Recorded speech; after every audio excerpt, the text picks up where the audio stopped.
스데반이 은혜와 권능이 충만하여 큰 기사와 표적을 민간에 행하니 이른바 자유민들, 즉 구레네인, 알렉산드라인, 길리기아와 아시아에서 온 사람들의 회당에서 어떤 자들이 일어나 스데반과 더불어 논쟁할세.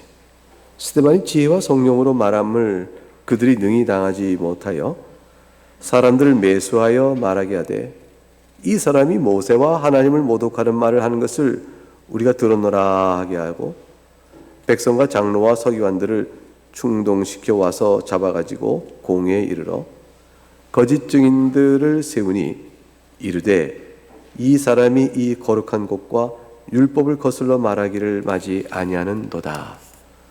그의 말에 이 나사렛 예수가 이곳을 헐고 또 모세가 우리에게 전하여 준 규례를 고치겠다 함을 우리가 들었노나 하거늘, 공회 중에 앉은 사람들이 다 스데반을 주목하여 보니 그 얼굴이 천사의 얼굴과 같더라.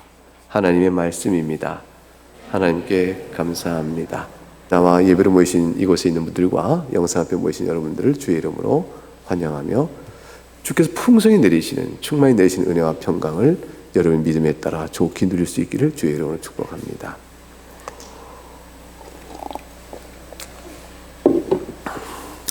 우리가 지금까지 계속해서 살펴보는 것처럼 오순절 성령 강림 이후에 교회는 강력하게 탄생했습니다. 그 탄생의 힘과 위력은 너무너무 강해서 아무도 어떻게 할 수가 없었어요. 그거는 점점 그 유대인 예수를 십자가에 못 박고 제자들 다 흩어져 버릴 수가 없었던 그러한 사회 속에 뭉친 제자들은 놀라운 능력과 기사로 그 복음의 참됨을 증언하고 그들의 설교 속에서 많은 이들의 심령을 찌르며 주의 은혜가 있어 그 말씀을 듣고 허다한 무리가 이제 사도들 앞에 모여서 교회를 세워가는 강력한 역사가 있었던 것입니다.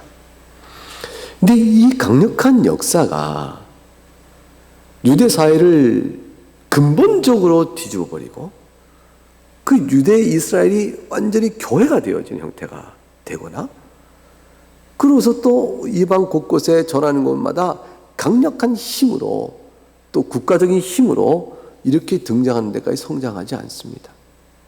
교회는 실로 영적인 상태 안에서 사람들을 바꿔나가고 주의 이름을 부르는 형태로 시작되어졌고, 그 힘이 한때 강력하여 놀라움을 주지만, 그러나 이미 그 교회의 영적 운동과 나가는 방향과 그 힘을 억제하려는 어둠의 세력의 싸움 속에서 교회는 위축돼가고 작아지고 이 세상에서 고난을 겪어갑니다. 이런 사태가 지금 이제 6장을 읽으면서 우리는 사태 전개의 시작을 보게 됩니다.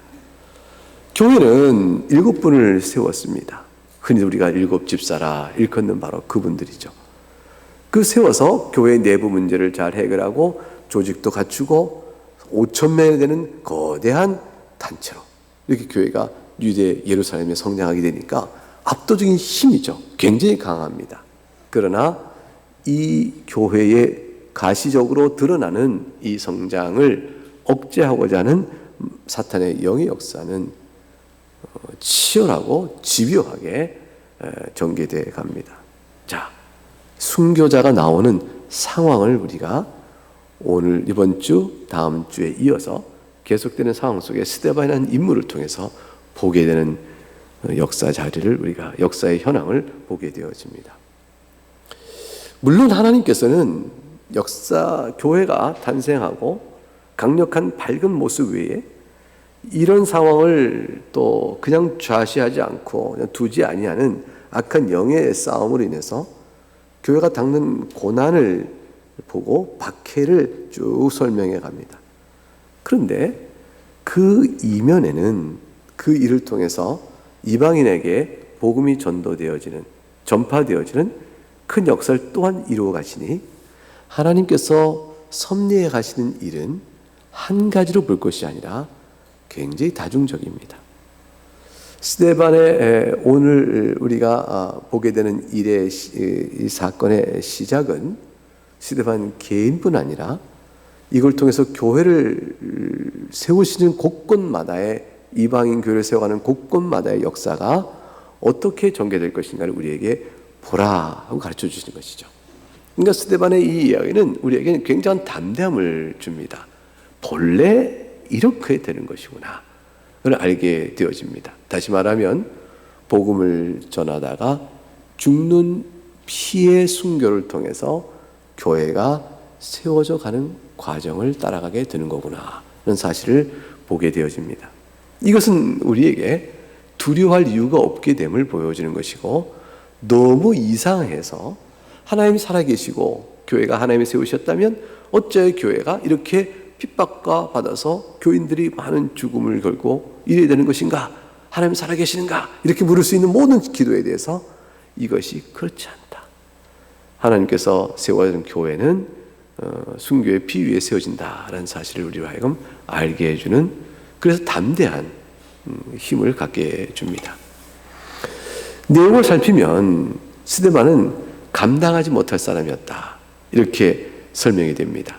다시 말해 10절에 스데반이 지혜와 성령으로 말함을 그들이 능히 담당하지 못했다.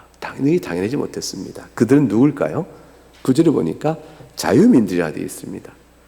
그리고 구레네인요, 알렉산드리뇨, 길리기아와 아시아에서 온 사람들의 회당에서 이렇게 되어 있습니다. 이 자유민이라는 것은 주전 63년에 로마 황제에 의해서 흩어지게 되어져요. 그러니까 폼페이우스라는 로마 황제가 이게 다 끌어다가 유대를 점령해 버립니다. 그리고 이제 포로로 끌려가죠. 일정한 유대인들 포로로 끌려가니까 다 노예가 돼 버리는 거죠. 그러다가 이들을 다 해방시켜 줍니다. 그게 자유롭게 되어져요. 그런 자들이 로마에 끌려간 뒤에 아프리카 북부 지역에 흩어져서 집중적으로 많이 살았는데, 그게 이제 하나는 구레네요, 하나는 알렉산드리아입니다.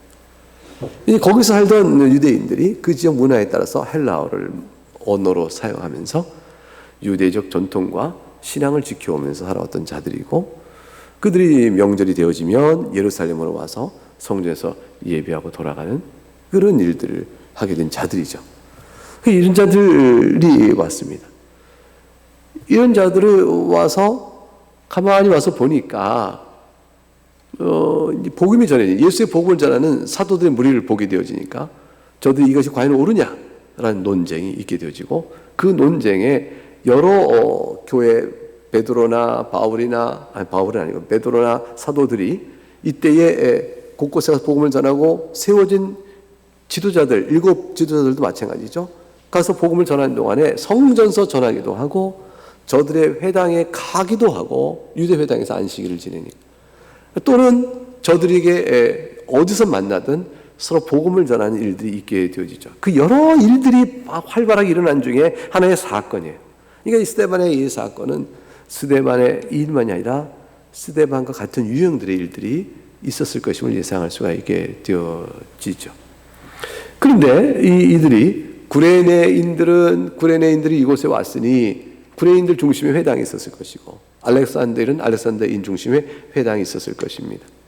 길리기아는 바울 사도의 고향이죠. 그래서 지금 터키의 동쪽 맨 남부 쪽에 있는 지역입니다. 그러니까 그 예루살렘 쪽으로 쭉 올라가서 터키가 오른쪽 이렇게 붙어 있잖아요. 그러면 그 끝에 붙어 있어요. 다소 지역에 있는. 그 바울이 이제 거기서 출생했고, 거기 출생한 다음에 역시 마찬가지로 명절이 되어지면 예루살렘에 와서 성전에서 제사 드리고 가죠. 그런데 이제 바울은 예루살렘으로 그 뒤에 이제 2주에 정착해서 살았을 것으로 봅니다. 그래서 이제 교육을 받고 율법을 배우고 가말리엘 문에서 또 성장하게 되어지죠. 그러나 지금 여기서는 지금 길리기아와 또 아시아에서 온 사람들 회당에서 이렇게 되니까 어떤 사람들이 일어나 이렇게 됐으므로, 이것들은 하나의 회당에 전체가 다 모였느냐, 각각의 출신지에 따라서 회당이 따로 있었느냐, 그것은 학자들 간에 엇갈려요. 그러나 아마도 대체로 출신지에 따라서 모이는 회당이 따로 있었을 것이라 이게 생각합니다. 거기서 이제 결국 논쟁이 있었던 거죠. 스데반이 한 군데에 가고 여기도 방문하고 저기도 방문하고 하면서 아마도 그리스도의 복음을 전했을 것이라는 사실을 우리가 알 수가 있습니다. 스데반은 도대체 어떤 사람이기에 그래서 그렇게 회당을 찾아가서 또 예수를 증거하는 그런 일들을 했을까요? 그거는 우리가 앞서 봤던 내용 속에서 나오는데 7분을 세울 때 일반적으로 스데반도 어떤 사람이라고 설명되냐면 3절에 성령과 지혜가 충만하다 이렇게 되어 있습니다. 얼마나 성령과 지혜가 충만하면 어떤 사람일까요? 여러분은 어떠세요? 성령과 지혜가 충만하세요? 그리고 성령과 지혜가 충만하다 도대체 어떤 분일까? 생각이 성령의 충만함 그리고 지혜가 충만하다. 근데 또 어떻게 되어 있냐면 5절에 보니까 믿음과 성령이 충만하다. 이게 7지도 이렇게 세우게 됩니다. 믿음도 충만하다.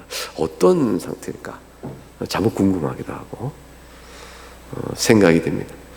근데 이러한 분인데 스데반은 더 나아가서 어떻게 되냐면 10절에 보니까 지혜와 성령으로 말함을 그들이 능히 나가지 못했다. 이렇게 되어 있어요. 그러니까 지혜와 성령으로 충만하여 그들이 그리스도의 복음을 전하고 그렇지 않다는 자들과의 성경의 해석을 놓고 이렇게 서로 논쟁할 때 넉넉히 이길 만한 해박한 성경의 이해가 잘 갖춰진 사람이라고 알 수가 있죠.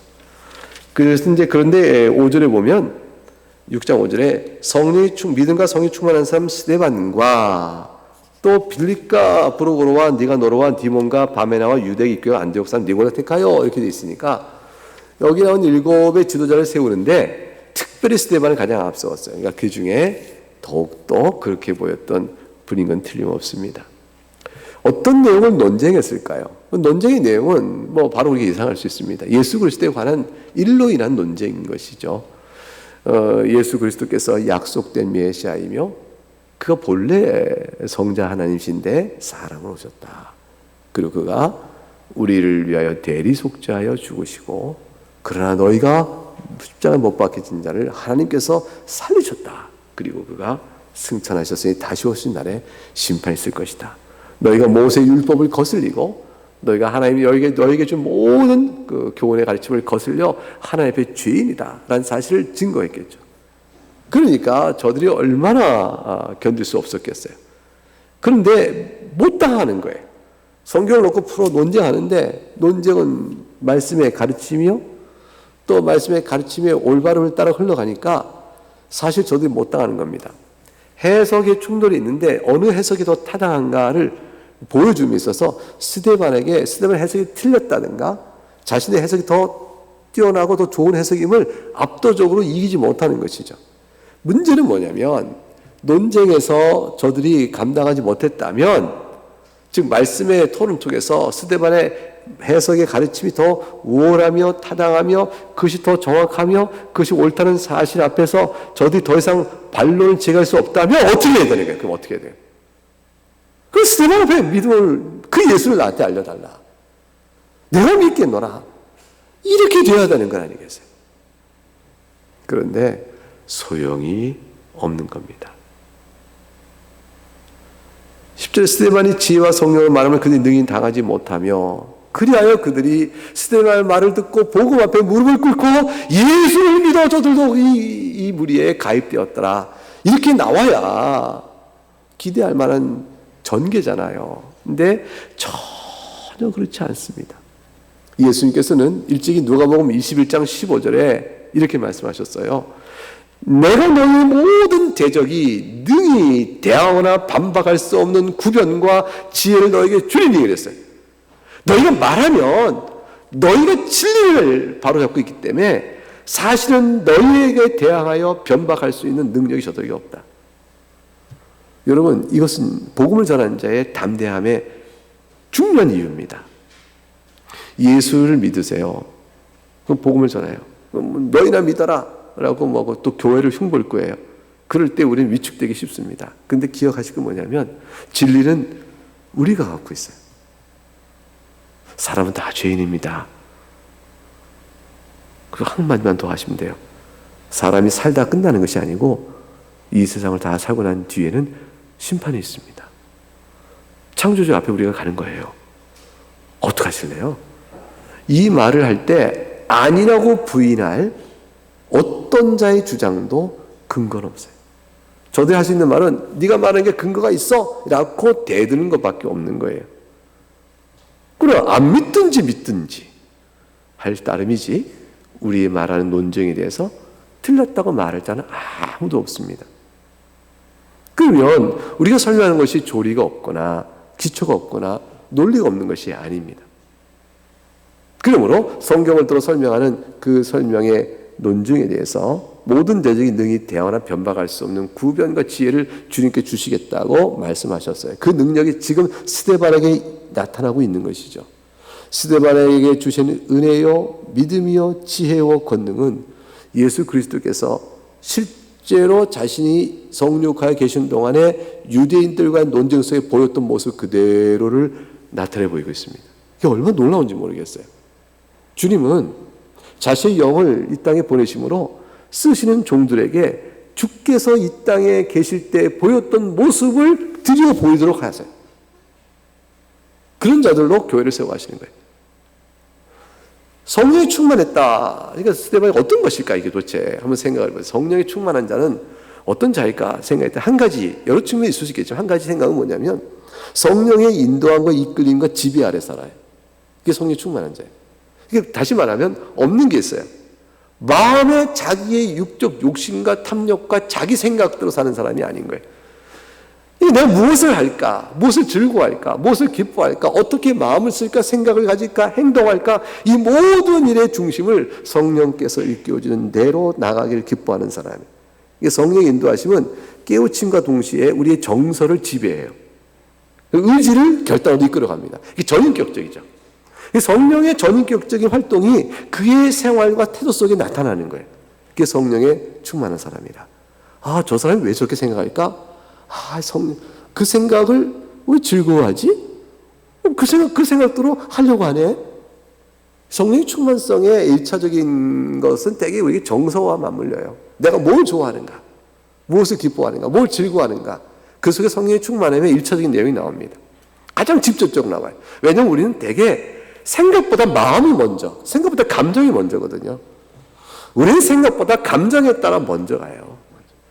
1차적으로 다가오는 감상과 감정이 먼저 후 올라오며 생각으로 정리하고 따라가고 이런 일들이 참 많아서 아무리 생각이 먼저 앞선다 할지라도 행동을 옮길 때는 감정이 먼저 딱 일선에 섭니다. 끌어갑니다. 그래서 소위 감정과 정서적 관계를 잘 살펴 따뜻하게 대하는 사람이 좋은 거예요. 사랑이라는 역사가 사실 그게 중요한 것인데 성령의 충만함은 하나님을 사랑하는 마음이 있는 사람이에요. 하나님을 사랑하는 마음, 예수 그리스도 복음을 사랑하는 마음, 그걸 통해서 마음이 이렇게 뜨거운 사람이에요. 아, 주님 생활 때마다 너무 감사해요. 예수님 말씀 생활이 너무 좋다. 그래서 생각이 복음에 대한 이해가 점점점 지식이 많아지고 나 주님 사랑할 거야. 이런 행동이 나오는 거죠. 주님 사랑 때문에 행하는 일들이 모든 사안에 구체적으로 적용되는 모습이 드러나요. 스데반이 그 존경을 받게 되는 거죠. 사람 눈에 보이는 거죠. 객관적으로. 아, 성령에 충만한 사람이네. 이것은 우리를 변화시켜요. 본래 가졌던 자기 성품의 모습이 아니라 변화시킵니다.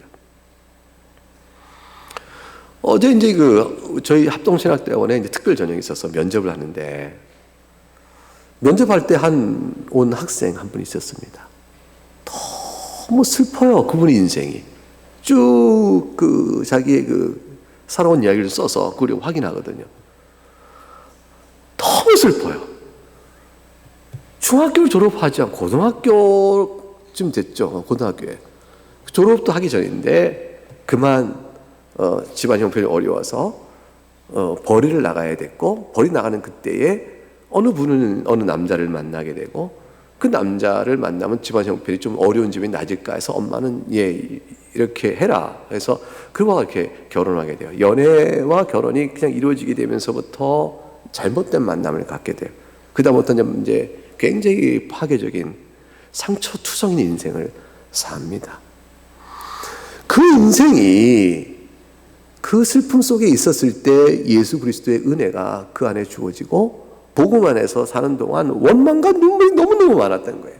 하나님 어째 내 인생을 이렇게 두시면서 나를 사랑하신다는데 그렇게 출발이 어그러진 인생 속에 어떻게 해요? 아이는 있게 되죠. 그런 상황 속에서 살아가는 동안에 너무 힘들었는데 뭐 안 해본 거 없죠. 그런 인생 속에서 나중에는 지금은 그 남자가 이 분을 만나서 헤어지기도 전에 이미 밖에서 다른 삶을 또 차리고 있었던 것이죠. 그렇게 돼서 결국은 이혼하게 되어졌어요. 너무 슬프고 힘든 인생 속에 오는데 지금은 말이죠. 그걸 지나온 인생 속에 이게 뭐 먹고 사는 게 편했겠어요. 뭐 자식들은 또 교육을 시키는 게 얼마나 어렵겠어요. 그 많은 고생과 눈물 속에 있는데 지금 그 얘기를 하고 있는 얼굴을 보는데 그분의 얼굴에 너무 빛이 있는 거예요. 자기의 과거에 구겨진 어려운 일들이 하나도 부끄러움이 아니야. 이분에게는 그 속에 하나님은 어떻게 나를 이끌어 오시고 사랑 속에 붙들어 오셨고 그 슬픔과 아픔과 뒤틀림 속에서 어떻게 주님이 내게 은혜를 주셔서 주님을 사랑하게 해왔는지 얘기가 쭉 담겨 있는데 너무 아름다운 거예요. 그리고 3명의 면접관이 전부 너무 귀해서 너무 사랑해서 점수를 크게 줬어요. 주님은 이렇게 해서 복음은 이래서 이 능력이 있는 것이다. 배움을 자기가 얻어가고 학습을 더해가고 16년, 17년인가 합신에 수련회가 있어서 왔다가 기숙사에서 이렇게 한밤 자면서 도대체 이곳은 어떤 분들이 어떤 은혜를 입어서 이곳에 와서 공부하는 사람들이 있나요? 나도 그런 은혜가 있을까요? 이렇게 잠시 기도해 본 적이 있었대요. 근데 지금 이렇게 학교에 문을 두드게 되고 이분의 마음속에는 예수님에 대한 사랑 하나로 가득 차 있어요.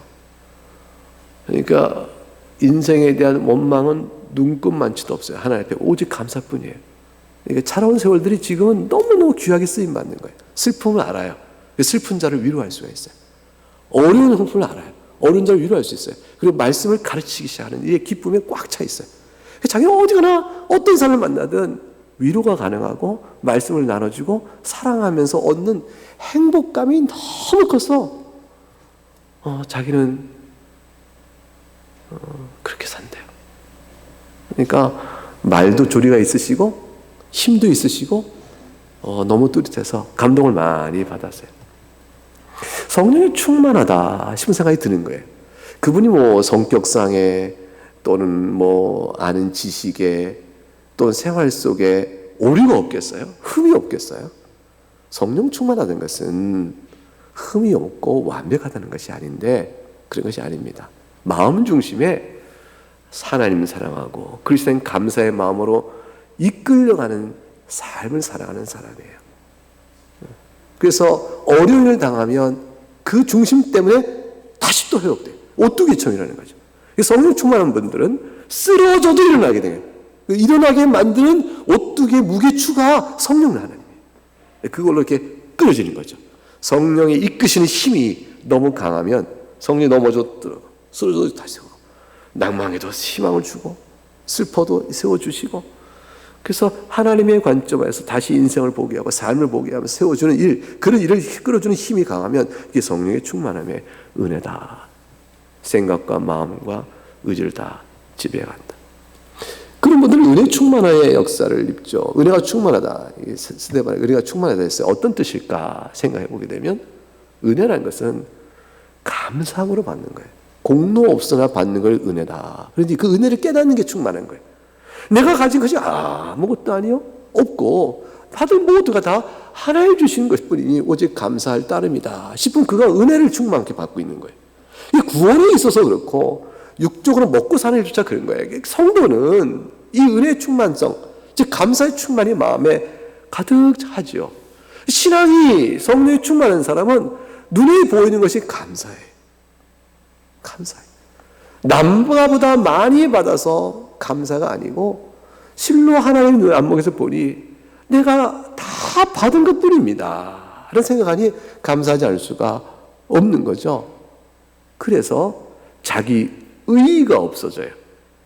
자기 의의가 깨어지고 오직 감사의 마음으로 들어오는 은혜의 충만함이 있다. 스데반이 그거 같구나. 이 권능의 충만을 받았다. 스데반이 그렇게 소리를 드는데, 이 권능의 충만이라는 것은 세상이 안 두려운 사람이에요. 무슨 기적과 표적을 막 내서 병 고치고 무슨 귀신 막 이런 거 말고, 참된 권능의 충만은 마음에 담력 있고 용기가 있어서 세상이 어쩔 수 없는 사람이에요. 세상이 어쩔 수 없는 사람. 그러니까 히브리서 11장에 가게 되면 믿음의 사람들이 쭉 나오잖아요. 히브리 11장에. 그 나온 사람 보면 이런 말, 한 부분이 이렇게 되겠죠. 또 어떤 이든 조롱과 채찍질 뿐만 아니라 결박과 옥에 갇히는 시련도 받았으며, 돌로 치는 것과 톱으로 켜는 것과 시험과 칼로 죽임을 당하고 양과 염소의 가죽을 입고 유리하여 궁핍과 환난과 학대를 받았으니, 이게 성도로 살아가는 것 자체로 이런 겪은 삶을 얘기하는 거예요. 이분들이 다 뭐 선교제 가서 복음을 전하고 아프리카 복음 전 이런 분들 아니에요. 히브리 11장에 나온 분들은 전부 유대 사회 이스라엘 땅에 살던 사람들이에요.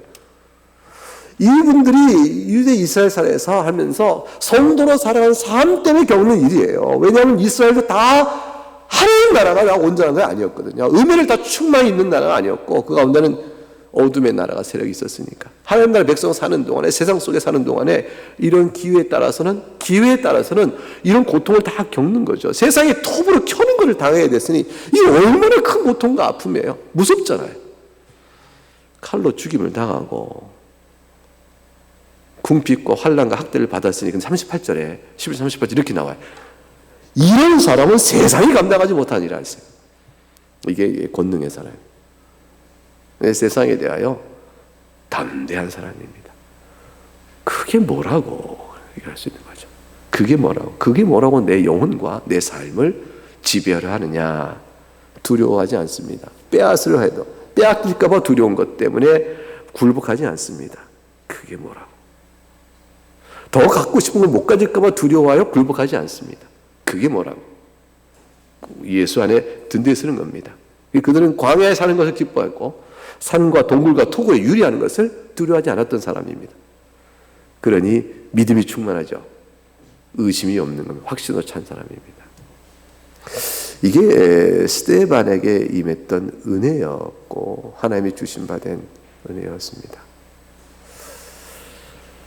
여러분, 성령 충만, 은혜 충만, 권능의 충만, 믿음의 충만을 받고 싶으십니까? 그런 스데반을 보니까 너무 영광스럽고 좋아 보여서, 야, 스데반을 모범으로 삼아 우리도 닮아가자 그러고 싶은 마음이 생기십니까? 아니면 가만히 생각해 보니까 성령 충만 안 하는 게 좋겠다. 은혜 충만 안 하면 좋겠다. 권능 충만 안 하고 믿음 충만 없이, 그거 없이 좀 있으면 차라리 낫겠다는 생각이 드시나요? 저는 지금 주의 말씀을 보고 지금까지 쭉 읽어온 동안에 하나님께서 주권적으로 그의 종들을 각각 불러 사용하세요.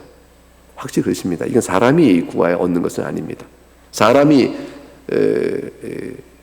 노력해서 뭐 하는 거 아닌 것 같아요. 하나님께 주신 은혜대로 살아갑니다. 그런데 하나님이 은혜 주시는 자들은 공통점이 있는데 받은 은혜를 구합니다. 은혜를 어떻게 받았나 하면 구해서 받았어요. 구해야 하는 게 먼저요. 하나님이 나중에 구하니까 준다. 그건 하나님의 주권 앞에서 선택적으로 쓰시기 때문에, 하나님의 작정 안에 있는 거기 때문에 하나님이 주기로 하신 분에게 주세요. 그런데 받는 분들은 보니까 구하여 받더라고요. 이건 굉장히 중요한 이치입니다. 엎드려 구하지를 않습니다. 성령 충만을 구하라고 했거든요, 성경이. 성령 충만을 구하지 않는 것이죠. 은혜 받기를 사모하지 않는 것이죠. 내가 하나님의 권능을 받아 복음의 증언자로 사는데 세상을 내가 두려워하지 않는 담대함을 갖기 원하느냐? 구하지 않습니다. 믿음의 확신을 구하지 않아요. 그러니까 그냥 가만히 있으면서 변화시켜주면 스데반이 된다. 변화시키면 바울이 된다. 그런 거 아닌 줄 어쩌면 알고 있는지 모르죠. 근데 바울 되길 원치 않고 스데반 되길 원치 않는 거죠. 많은 우리들은 주님에게 충성된 종 되기를 원치 않는 것 같습니다. 사실은 말은 다 주님 앞에 충성된 종이요, 주님의 신실한 종이요, 주 앞에 칭찬받는 자 되기를 바길 원한다. 이렇게 거기에 동의할 사람은 없는 것 같은데 실제 신앙생활에 있어서 중심을 주님께 두지를 않는다. 그리고 알아요. 주님께 둔다면 내가 바뀌어져야 하거나 달라져야 하거나 변해야 되는 압박과 긴장이 있다는 것도 압니다. 그게 싫은 거죠. 그게 싫은 거죠. 피하는 겁니다. 구하지 않는 겁니다. 예배서 6장 13절과 18절에 가게 되면 하나님이 전신갑주를 취하라 이렇게 말씀하시고 악한 날에 너희가 능히 대적하고 모든 일을 행하는 후에 서기 위함이라. 전신갑주를 입으라는 것은 악한 날이기 때문에, 상황이 악하기 때문입니다. 지금 교회가 놓인 상황이 똑같은 겁니다. 그렇기 때문에 진리로 서고 진리로 허리를 띠고 의의 호신경을 붙이고 평안의 복음이 준비한 것을 신을 신고 모든 것이 믿음의 방패를 가지고 이로써 능히 악한 자의 모든 불화살을 소멸하고 구원의 투구와 성령의 검 곧 하나님의 말씀을 가지라. 모든 기도와 간구를 하되 항상 성령 안에서 기도하고 그 다음 중요한 말이 나와요.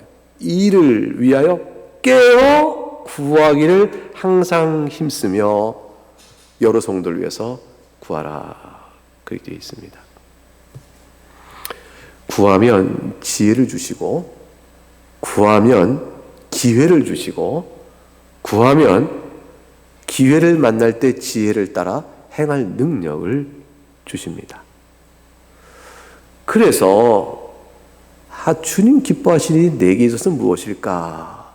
이 생각을 해보고 나는 주께 무엇을 드릴까? 이 감사함을 뭘로 드릴까? 생각하여 마음에 들어오는 한 가지를 정한 바가 있다면 그 정한 바를 실행하여 열매로 드리기를 원하여 자기 삶 속의 내용으로 갖고 싶을 때 그것을 위하여 구하고 지혜를 구하고 기회를 구하면 실행의 능력이 따라와 결국은 하나님 앞에 드리는 구체적인 사안들이 있게 됩니다.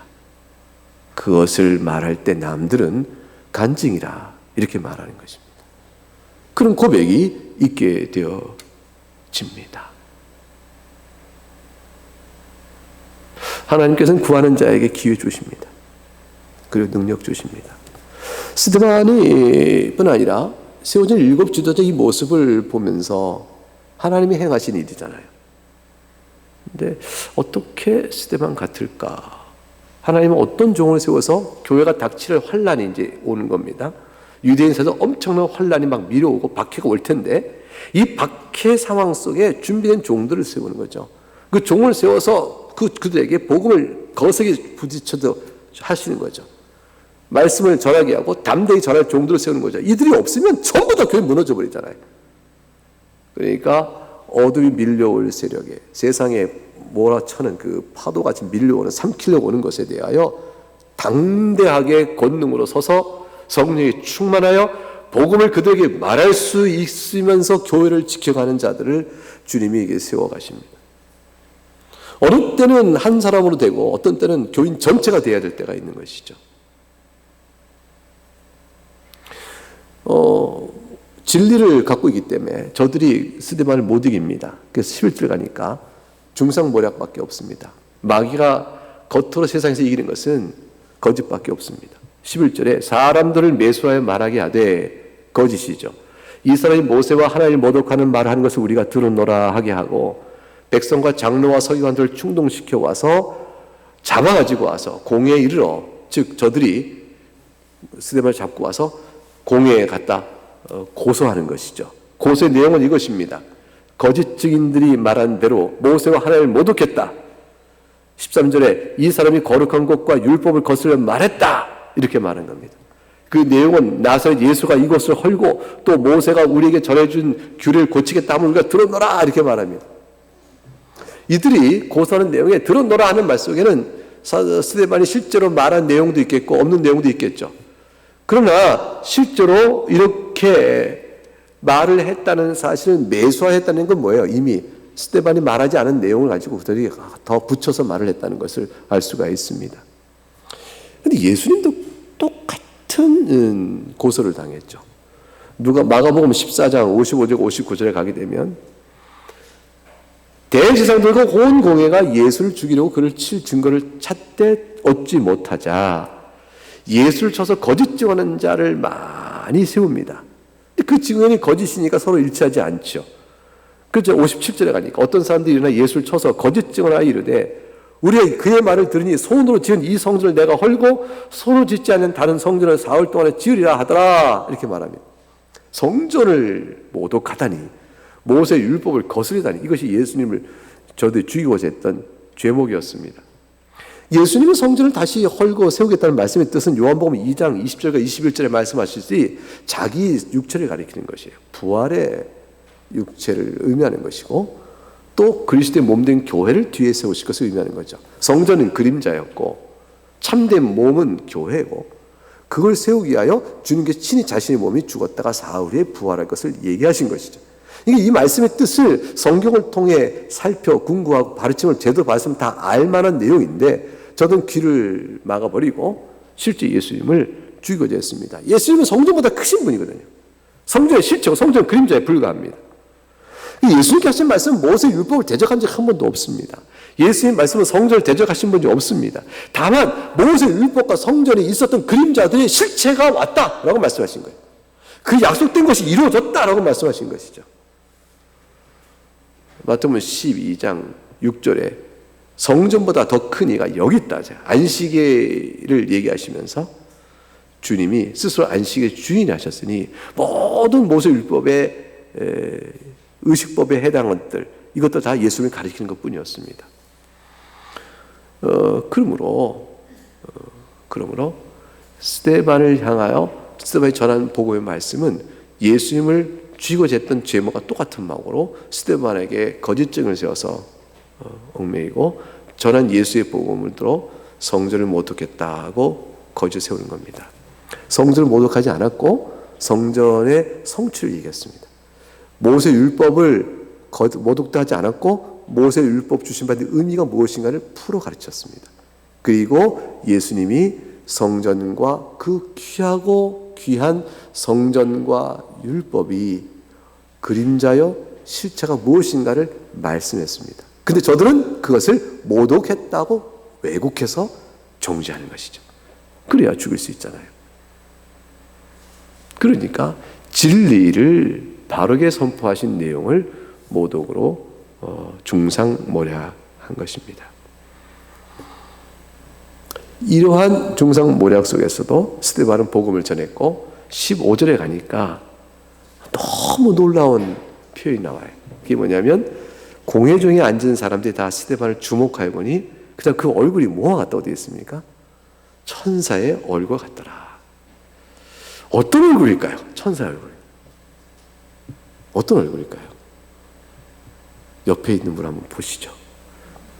그 얼굴 보고 천사의 얼굴을 찾아보시고 천사의 얼굴이라 그 얼굴의 용모 속에 두려움, 비겁함, 거짓, 죄 이런 것이 없고 심령이 성령의 충만한 기쁨의 발산이에요. 너무 좋으면 얼굴이 밝게 빛나잖아요. 무슨 좋은 일 있어? 그러잖아요. 무슨 좋은 일 있어? 성령의 충만함 속에 은혜로 받아 하나님 앞에 있는 이 발산. 어제 면접부터 아까 말씀드린 분은 뭐라고 하셨냐면 요즘에 예수님의 말씀을 전하거나 성경을 누가 물어봐서 이렇게 아는 만큼 성경을 전할 때 그 기쁨이 너무 커요. 전 너무 좋아요. 라고 말할 때에 그 말이 진실인 것을 어떻게 알았냐면요. 그 말 할 때 그분의 얼굴이 그걸 보여요. 그래서 그 말을 하면서도 막 기쁨이 벌써 그 기쁨이 우리에게 그 말 할 때에 그 얼굴에 이렇게 싹 나타나는데 너무 아름다운 모습이었던 거죠. 그 순간에 그분의 얼굴은 천사 얼굴과 같은 거예요.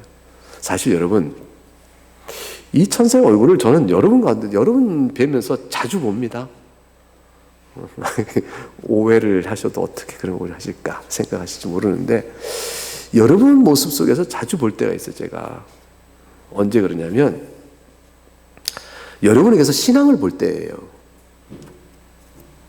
우리 교인들을 이렇게 뵙거나 이게 누굴 볼 때 다 그런데, 보면서 여러분의 마음판에 있는 신앙, 여러분 마음에 있는 예수님의 사랑, 여러분 마음에 있는 그 예수님 복음의 증거가 이렇게 보일 때 천사같이 그 얼굴이 보여요.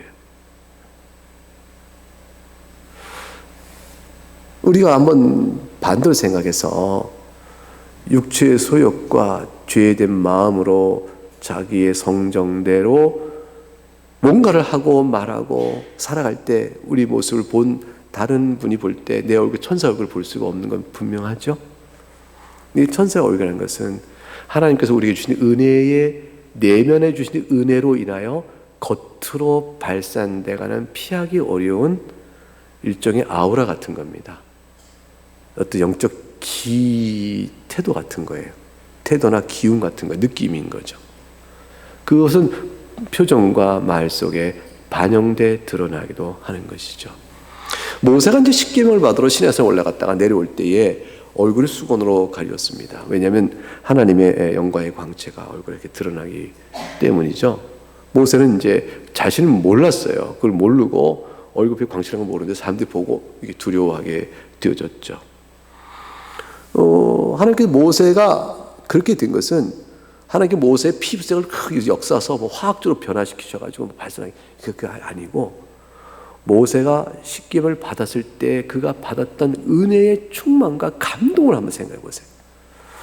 여러분, 모세는 시내산 올라간대요. 하나님께서 돌판에 그걸 다 써주시는 거예요. 그 성경에 피운 대로 그냥 돌판에 그냥 주님께서 간절 계명 하나를 써주면서 알려줄 때 하나님의 신령한 은혜의 이적과 표적으로 드러난 역사를 보고 하나님의 음성을 듣고 그 안에 있으면서 받았던 모세의 그 내면에 그냥 터져나오는 이 감격은 너무너무 커서 얼굴이 그냥 드러나 버린 거예요. 이 감격이 그냥 드러나 버리는 거죠. 자신은 몰라도 은혜가 얼굴에 충만히 드러나는 모습인 겁니다. 이 세상은 빛이 없습니다.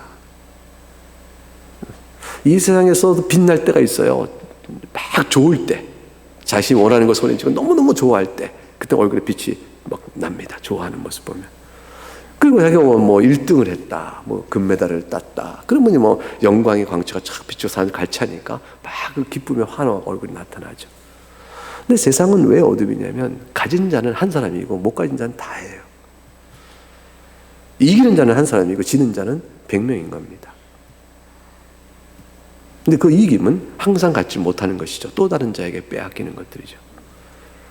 우리는 죄 용서받은 흰옷을 입은 성도로서 얼굴 안에서 그리스도를 사랑하는 마음이 우리 안에 있습니다. 우리에게 기쁨의 빛이 있죠. 그 기쁨 때문에 여러분 한 가지만 생각해보세요. 한 가지만. 주님을 위하여 내가 무엇을 행할까? 그것은 내 마음을 가득 채울까? 라고 생각하면 그 일을 하는 것을 즐거움을 삼으면 세상은 나를 알아주지 않아도 내 안에 주님과의 사귐과 교통 속에 비추어진 만족이 있고 얼굴에 빛이 나게 됩니다. 그럼 서로 간에 제가 여러분에게서 보는 빛들이 있는 거죠. 여러분 보면 서로 보세요. 잘 보시면 그 빛을 볼 수가 있습니다. 작은 빛이든 큰 빛이든. 결론을 내려봅니다. 스데반은 확신 가운데 거했고 박해를 받으나 담대히 평안했습니다. 살든지 죽든지 내 몸에서 그리스도가 존귀케 되는 것이 스데반의 기쁨이었고, 바울이 나중에 빌립보서 1장에서 고백하는 것과 동일한 신앙입니다. 내게 사는 것은 그리스도인 죽는 것도 유익하다라고 말했습니다. 바울 사도는 우리가 믿음을 의롭다 받는 이 영광이 장래에 약속되어 있는데 장래의 영광이 있는 것만큼 이 땅에서는 또 고난도 있을 것임을 생각합니다. 그러나 환난을 도리어 환난 중에도 즐거워할 수 있다라고 말해줍니다. 이건 비밀인 것이죠. 비밀인 것이죠. 증언사역자, 예수 믿는 사람은 다 기억해야 합니다. 뭐냐면 세상은 우리 복음을 듣지 않아요. 복음을 듣고 나오는 사람은 하나님 바꿔주신 것뿐이에요. 그러니까 뭘 의미하냐면 내가 능력이 없거나 설명을 못해서 복음을 안 듣는 것이 아니고 본래 안 듣는구나. 이걸 생각하고 복음의 증언자로 서야 되는 겁니다. 내가 예수 믿고 삶을 살아가면 남한테 존경을 받아야 될 거 아니에요. 존경 못 받습니다. 예수 믿는 삶이 멀리 있는 사람은 존경하고요. 가까이 있는 사람은 박해야 합니다. 싫은 거죠. 그런 일을 당하면 감수하는 겁니다. 그리고 다투고 싸우지 않는 것이죠. 복음을 전하며 다투지 말고 그리스도인답게 살아가면서 다투지 않는 겁니다. 원래 그런 것인 줄 아는 것이죠. 그 가운데 이상한 거에 드러나요. 빛이 나는 겁니다. 그 가운데 빛됨이 드러날 것입니다. 왜냐하면 그것은 성령과 지혜에 충만하지 않으면 이루어지는 일이 아니니까요. 스데반의 오늘 본문에 낮춘 모습 속에서 우리는 마지막 절 스데반을 주목하며 그 얼굴이 천사 얼굴 같더라. 세상은 너무 이상한 걸 보는 겁니다. 교회는 이상한, 세상이 볼 때는 이상한 곳이어야 하는 것이죠. 네, 찬송하겠습니다.